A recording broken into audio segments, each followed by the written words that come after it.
What age do you think is appropriate for an actor to do a kissing scene? Please share in the comments section below. Ashton Kutcher, a 19-year-old boy who stepped onto the set of that 70s show and immediately became the handsome idiot that the whole world fell in love with. From his controversial first kiss with Mila Kunis to his never-before-mentioned hidden corners, Ashton Kutcher's life and career are more surprising than you think. Let's discover the truth behind the spotlight. Family's secret.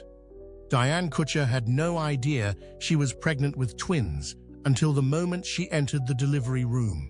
On February 7, 1978, she gave birth to her first child, Ashton Kutcher. Just 5 minutes later, doctors told her she was having another baby Michael Kutcher. But joy quickly gave way to worry.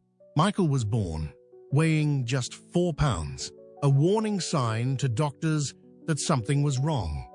At the time, Diane and her family did not know that Michael had suffered a serious complication from lack of oxygen during childbirth. The problems were later diagnosed as mild cerebral palsy, a group of disorders that affect movement, balance, and muscle control. The condition left Michael with difficulty moving on the right side of his body and also affected his vision and hearing. At first, the Kutchers didn't realize the severity of the condition. To them, Ashton and Michael were simply twins, each with their strengths and weaknesses. But when Michael started school, things became clearer.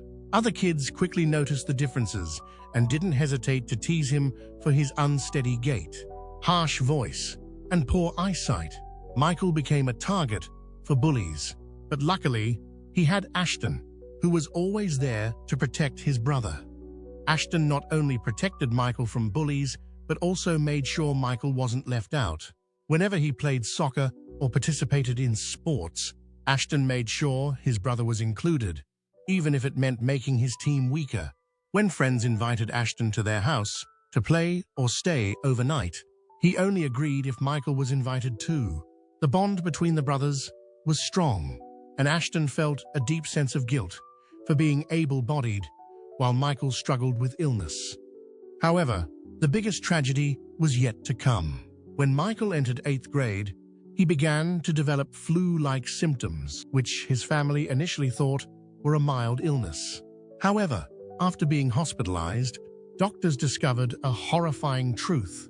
Michael had viral myocarditis, a dangerous condition that caused his heart to swell and weaken rapidly. Doctors told him he had only 3 to 4 weeks to live unless he received a heart transplant in time. During those days, Ashton stayed by his brother's bedside. He felt helpless as he watched Michael deteriorate. The bond between the two brothers made Ashton feel that if he could do anything to save his brother, he would do it. The thought grew in his mind until Ashton made a shocking decision. He considered sacrificing himself to save Michael. Ashton quietly approached his parents and asked them to let him donate his heart to Michael. For him, losing his own life was not as important as keeping his brother alive. It was not only a sacrifice, but also an expression of Ashton's unconditional love for Michael. However, his parents, though heartbroken and touched, could not accept the offer.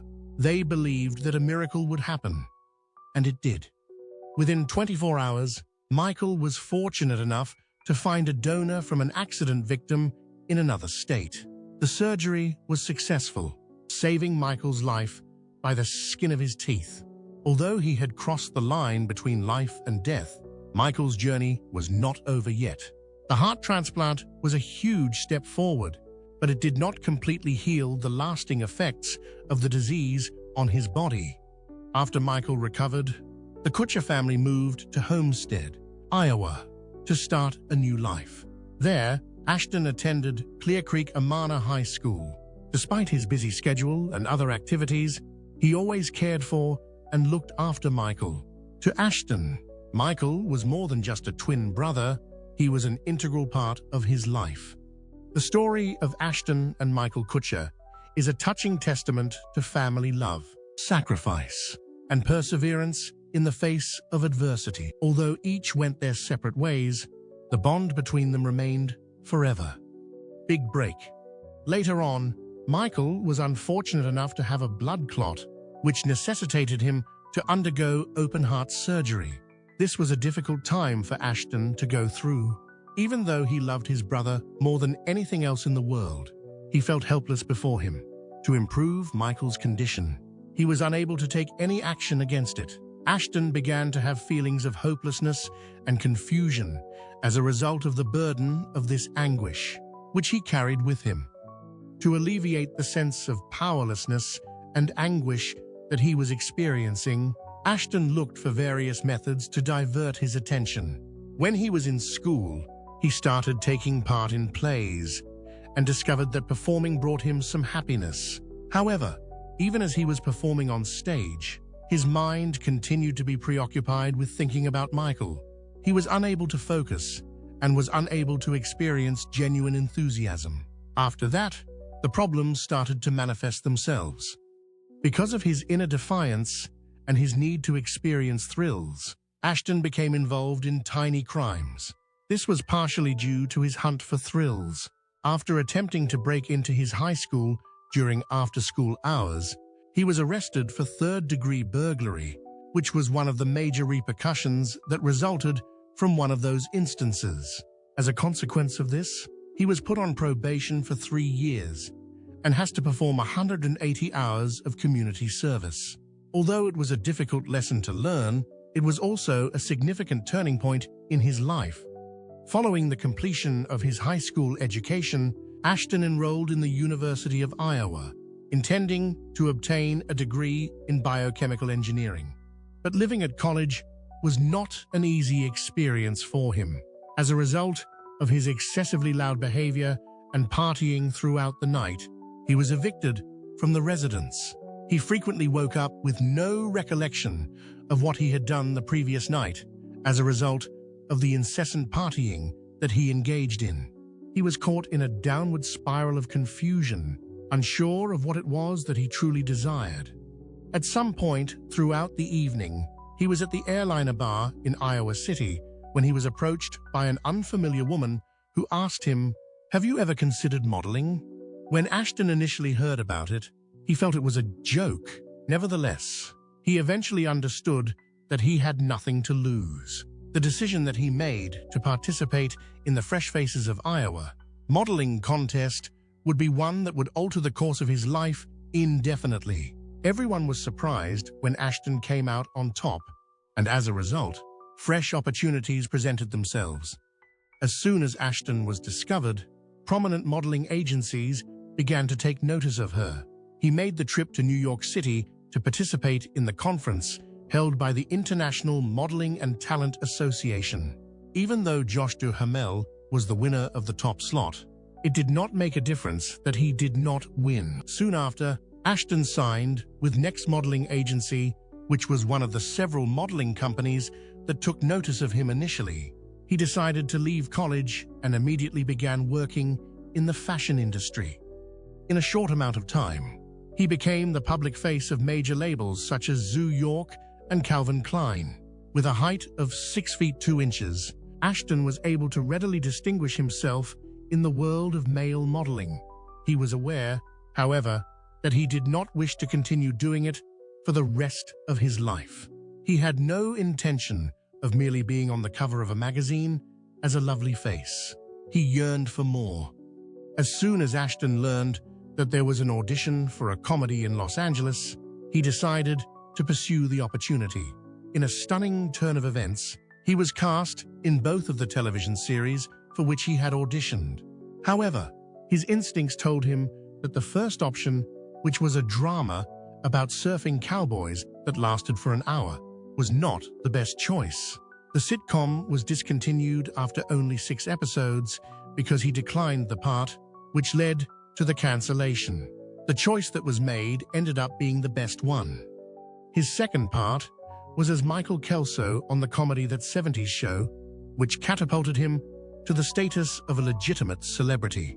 Kelso was a character that was charming, attractive, and silly. He was also amusing and charming. Instantaneously, Ashton became one of the most prominent faces on the show, and he captured the hearts of the audience in a short amount of time. In the years that followed, his career began to take off. In the course of Ashton's growing notoriety, he started to experiment with filmmaking. Initially, he performed in a few modest supporting roles in films such as Coming Soon, Down to You, and Reindeer Games. He also participated in a few other films. The turning point in his life happened, however, when he was cast in his first significant part. Ashton performed the role of Jesse in the film D, Where's My Car? Jesse is a man who wakes up after a night of drinking and is unable to recall where he first parked his car. According to Philip Stark, who was the screenwriter for That 70s Show, the film was written by him, and it is possible to say that Jesse is almost like Kelso in the movie. Due to this, Ashton was able to provide a performance that was both incredibly genuine and amusing. The film was panned by critics, who referred to it as inconsiderate and inept.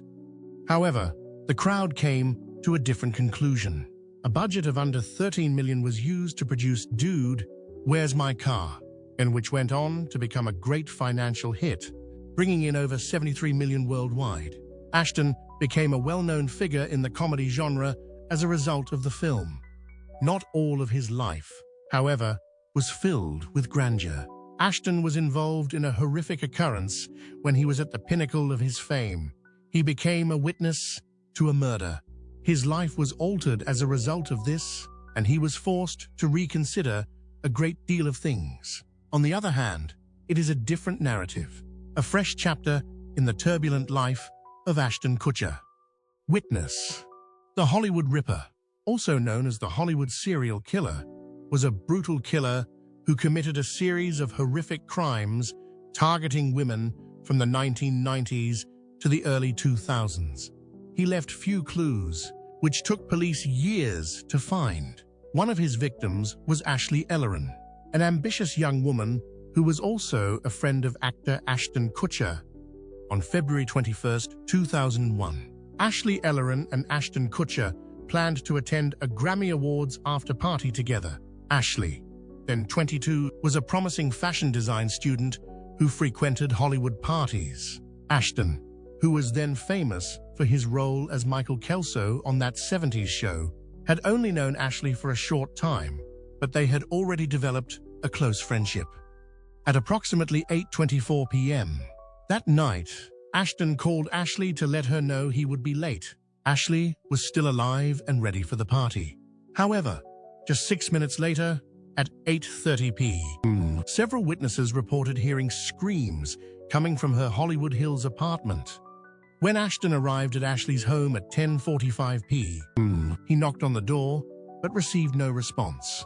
The door was locked and the lights were on, but Ashley was nowhere to be seen. Through a window, Ashton looked inside and saw red stains on the floor, but he assumed they were just spilled wine. Assuming that Ashley had gone out without waiting for him, he decided to leave without checking further. The next morning, around 9 a.m., Ashley's roommate discovered a horrifying scene. Ashley had been brutally murdered in her apartment. According to the autopsy report, she had been attacked multiple times.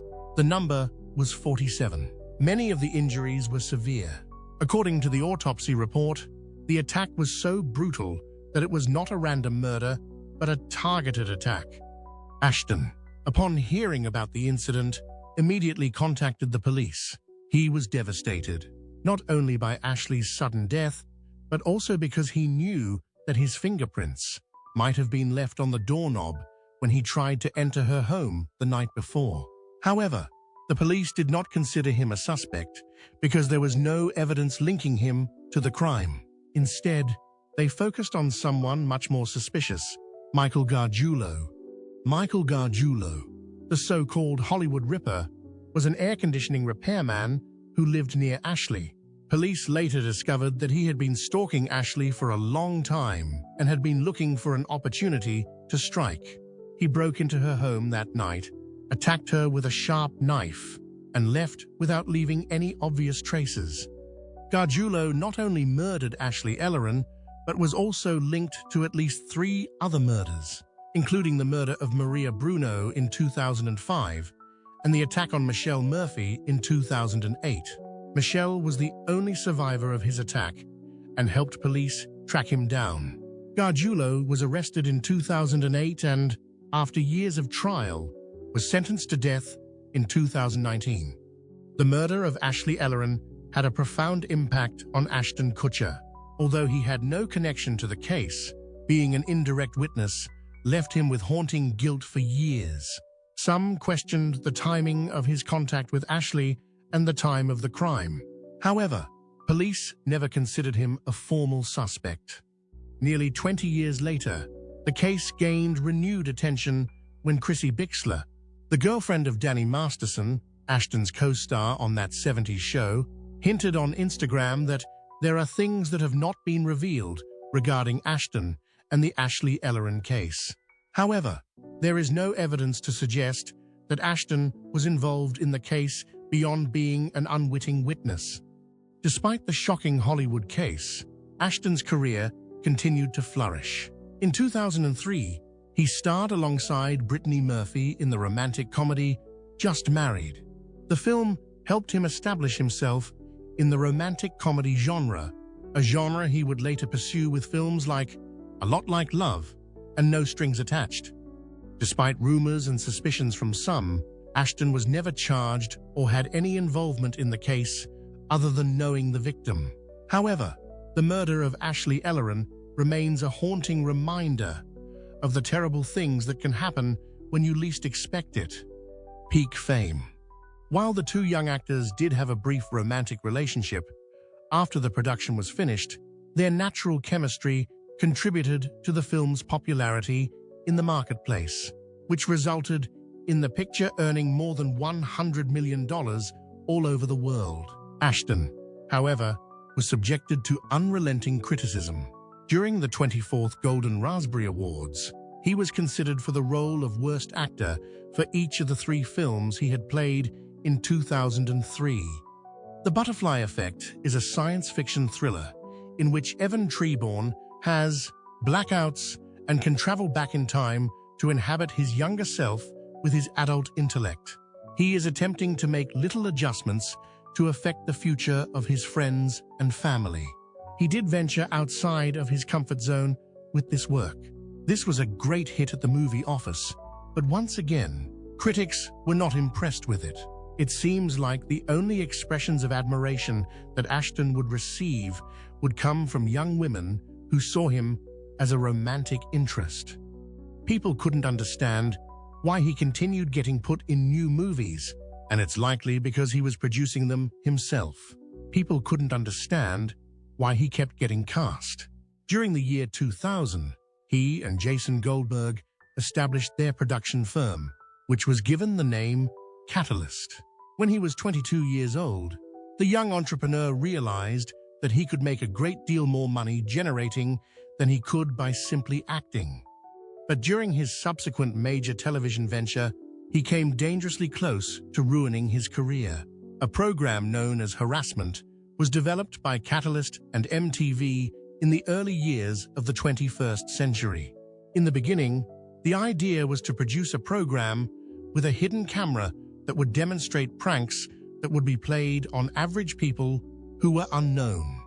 On the other hand, those preparations were delayed in January of 2002 as a consequence of an event that led to Ashton and MTV being sued for a total of $10 million.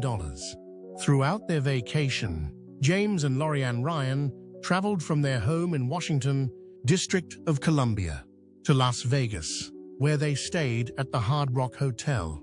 What seemed to be a dead human body covered and surrounded by blood was discovered by the couple as they entered their hotel in Las Vegas. It was clear that the deceased individual had been the victim of a homicide. 2 actors who were acting as security guards barred their escape, and another actor who was dressed as a paramedic stepped in. All of this occurred before Ashton emerged and informed him that it was all a part of a candid camera show in the style of guerrilla warfare. As part of the production of the pilot episode for Harassment, The event was being put on camera. Unfortuitously, the couple, who had just intended to have pleasure in their holiday, were completely embarrassed and eventually filed a lawsuit against MTV for $10 million. Several allegations were made by the couple, including that they had been subjected to fraud, emotional anguish, and breach of privacy. One of the most bizarre aspects is that this was not even the first time that MTV had made this error, because they were sprayed with human feces for the show. Dude, this sucks. A pair of young girls filed a lawsuit against MTV 8 months earlier today. MTV issued an apology and committed that it would never display the tape again, but the lawsuit continued to be litigated. Even though Ashton managed to avoid a confrontation with this incident, MTV continued to have faith in his idea for a prank program. They changed their name from Harassment to Punk'd and made the decision to prank celebrities rather than average individuals, and renamed themselves. Punk'd started airing for the first time in March of 2003, and in the very first episode, Ashton went after musician Justin Timberlake as well as Frankie Muniz, who was a star on Malcolm in the Middle. When government authorities seemed to seize his home and assets, Justin was misled into believing that he was responsible for paying taxes totaling $900,000. The prank was ranked 3rd on the list of 32 most memorable events in the history of reality television that was compiled by Time magazine. Even though it was not the first prank program ever produced, Punk'd was, without a doubt, the most popular one during that particular era. In comparison to the first season, the second season attracted 4 million viewers, which is a 55% increase. It was the show that people aged 12 to 34 watched the most during that particular period. On the other hand, the never-ending list of A-list celebrities was what made it so popular, even though the pranks themselves were rather good. Stone Cold, The Rock, Tyra Banks, Kanye West, Serena Williams, and Dirk Nowitzki are featured in this article. John Cena, Steve Austin, Simon Cowell, Allen Iverson, Tony Hawk, Akon, Shaquille O'Neal, Triple H, Sean Paul, Neo, Rihanna, and Zac Efron are some of the celebrities that have appeared on the show. Everyone was punched in the face. Getting celebrities to sign the papers was the most difficult aspect of the show because they did not want to suffer the humiliation of being shamed in front of millions of people. There was not a single episode that we broadcast in which a celebrity did not sign a release stating that it was acceptable to broadcast this. It was a component of the culture that punk became. At the beginning of the 21st century, people frequently asked, "Am I being punked right now?" while they were experiencing anything strange or out of the ordinary in their life. After that, they would look about in every nook and cranny, waiting for Ashton Kutcher to appear with a camera in their face and laugh at them. There was a tape from Punk'd that was recently rediscovered, and it had Ashton talking about how he had played a joke on Hilary Duff, who was a Lizzie McGuire superstar at the time and was just 15 years old. There are a lot of individuals who believe that this is just the way that people laughed in the early 2000s, but there are others who consider this to be Ashton's warped mentality. The beginning of the end. Even though the first of Ashton's 2 extremely successful shows was on the verge of failing, she was lucky enough to star in both of them at the same time. His revenues from that program from the 1970s may exceed $8 million in a single season, with an average of between $250,000 and $300,000 for each episode. After the conclusion of the 7th season of the show, Topher Grace left the show. In the absence of that essential character, viewers had the impression that the show was lacking something. Furthermore, Ashton disengaged from the program to seek opportunities in the acting and producing industries. Only 6 million people watched the 6th season of the show, which is a loss of 5 million viewers from the first season. This was largely because Topher and Ashton were not present. The only time Ashton was successful from this point forward was when he was playing the character of the foolishly attractive guy. Between the years 2006 and 2014, he made appearances in 13 films. Nonetheless, most of his parts were in romantic comedies, in which he was mainly ineffectual. It was about the assassination of Robert F. Kennedy that he began working on Bobby, a project that he started following that program from the 1970s. Even though they were a group of A-list actors, the performers did not seem like average Americans from 1968. Rather, they appeared to be more like wealthy guests. There was nothing special about Bobby, and he struggled to make a name for himself at the box office. The significant roles that Ashton played in films like The Guardian, Open Season, and What Happens in Vegas contributed to the addition of a succession of mediocre pictures that performed well at the box office to his professional record. All three of the low-budget indie films, Brothers Justice, Personal Effects, and Spread, were a failure at the box office and the tables of the reviewers once they were released. Following a performance that was not particularly noteworthy in Valentine's Day, Ashton went on to feature alongside Katherine Heigl in the action comedy Killers, which was released in 2010. When he took on another romantic comedy, his cinematic career was in a state of disarray. This was even though the picture was a financial failure at the box office and had less than favorable reviews from critics. Free and Clear is a romantic comedy starring Natalie Portman. Fans adored the movie and its worldwide profits of over $149 million, but they liked Mila Kunis and Ashton Kutcher, Hollywood's newest power couple, even more. The movie was a huge success. Demi Moore was Ashton's wife, up to the time that he chose to divorce her. In 2003, when Ashton and Demi first came into contact with one another, Demi was 40 years old, and Ashton was 25. Because they were 15 years apart in age, they were an odd couple, and their relationship quickly became a topic of discussion in the media. Demi has 3 children with her ex-husband, the actor Bruce Willis, and the couple had 3 children together. After months of rumors about his alleged infidelity spread, Ashton and Demi decided to end their marriage and pursue a divorce. However, he has always been there for her children in the role of a surrogate father. Maintaining communication with the women is something that I work hard to accomplish. Will it ever be the case that their admiration from me will ever diminish? Not only do I love and support them, but I also wish for them to accomplish whatever they set out to do here on Earth. It was the fulfillment of that 1970s show, fans' greatest hopes to reunite with Mila Kunis. Following a divorce, the majority of men, especially renowned ones, break off contact with their stepchildren. From time to time, life may be rather challenging. Ashton also made a successful comeback to television in 2011 when he took over for Charlie Sheen on the famous comedy series 2.5 Men. Sheen had been fired from the show due to his antics, and Ashton was able to replace Sheen in the role. Although Kutcher was cast in the role of the same attractive but naive womanizer, the program was cancelled because of an overall decline in ratings. According to Forbes, Ashton was the best-paid actor in the history of television, thanks to the fact that he earned more than $700,000 for each episode for 4 years in a row. In actuality, he is everything but a fool. He accumulated a fortune in the hundreds of millions of dollars by investing early in some of the most successful firms in the world.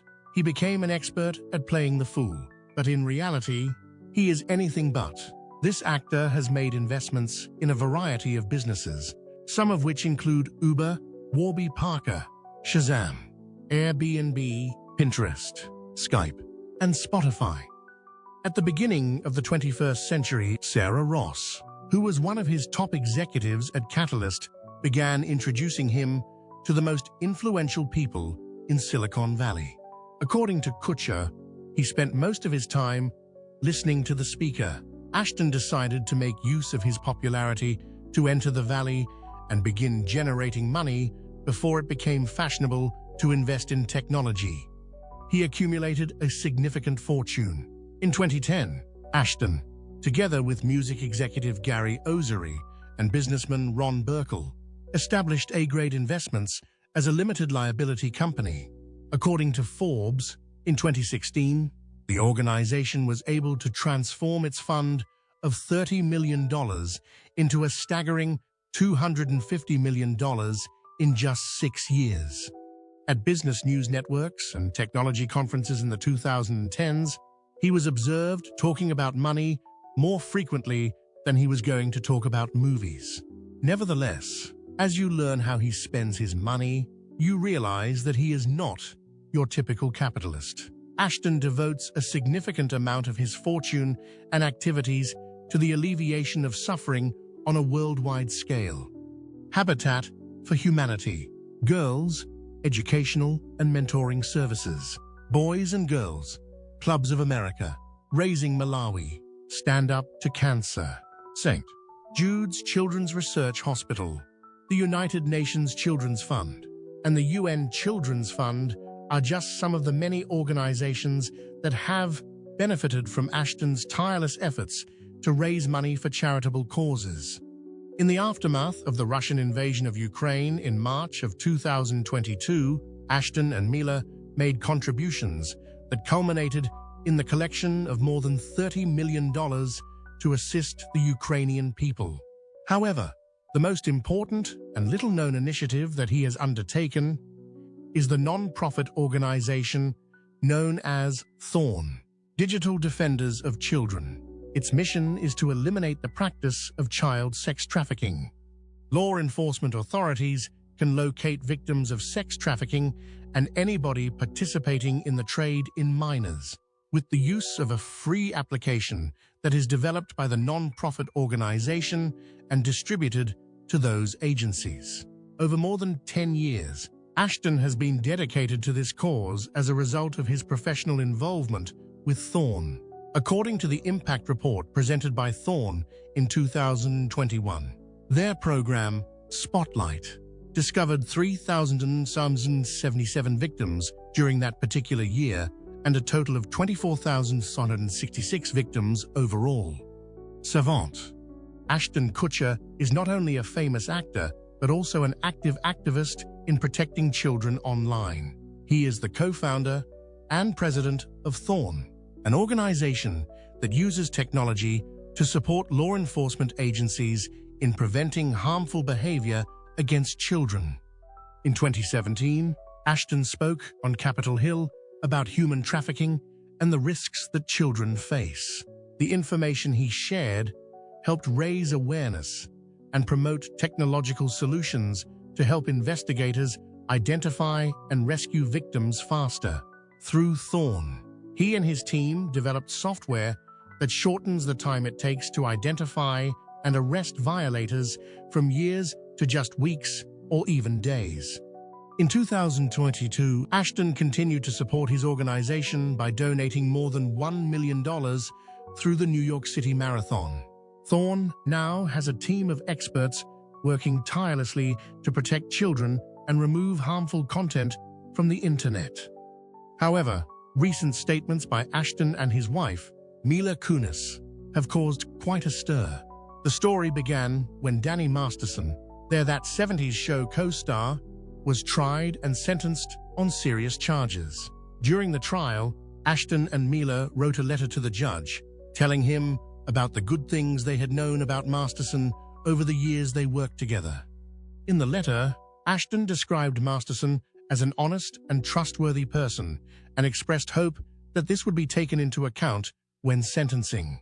However, the sending of these letters has caused mixed reactions, especially from advocates for justice for victims. Many people feel conflicted that someone who has been a strong advocate for protecting children would stand up for someone who has been convicted. After the letters became public, Ashton and Mila issued an apology, insisting that they did not mean to hurt anyone and that they stood by the victims. However, the public reaction to the apology was strong, and many questioned the image and values they once believed in Ashton Kutcher. This story raises a big question. Can someone be an activist for justice and support a convicted person? Please share your thoughts in the comments section below. We would love to hear from you. And don't forget to like the video and subscribe to the channel for more interesting updates. Thank you, and see you in the next videos.